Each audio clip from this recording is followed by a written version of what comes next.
Hello and नमस्कार। आज cover करेंगे हम लोग एक हिंदी की अपनी पोइम जिसका नाम है बगुलों की पंख। बगुलों के पंख जो कविता है वे बड़ी छोटी है और इसको फटाफट कंप्लीट करते हैं।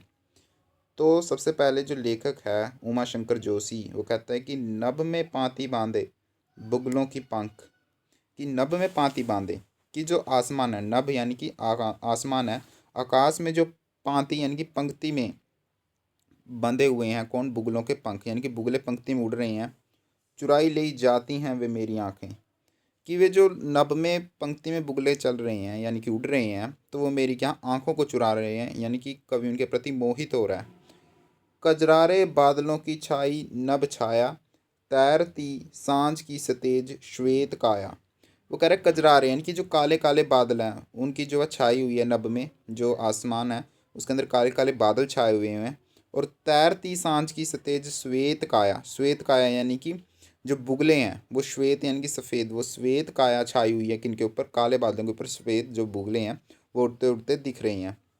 होले होले जाते मुझे बांध निज माया से, उसे कोई तनिक रोके रखो। होले होले यानी कि धीरे धीरे, उसे किससे, निज माया से, यानी कि अपनी तरफ इसको आप कह सकते हो कि मोहित कर रहे हैं कवि को, हराम से वो बांध रहे हैं अपनी तरफ, अपनी माया में कवि को ले रहे हैं।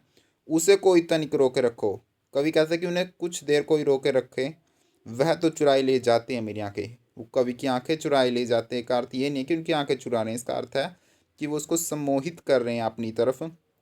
जहाँ तक वो उड़ रहे हैं कभी उनको देखने से हट नहीं पा रहा है, उन्हीं की ओर देखे जा रहा है। नभ में पांति बांधे बुगलों की पांखें, नभ के अंदर यानी कि आसमान के अंदर पंक्ति में उड़ रहे कौन, बुगले। तो ये छोटी सी पोइम है, इसी के साथ ये ख़त्म होती है। Thank you very much.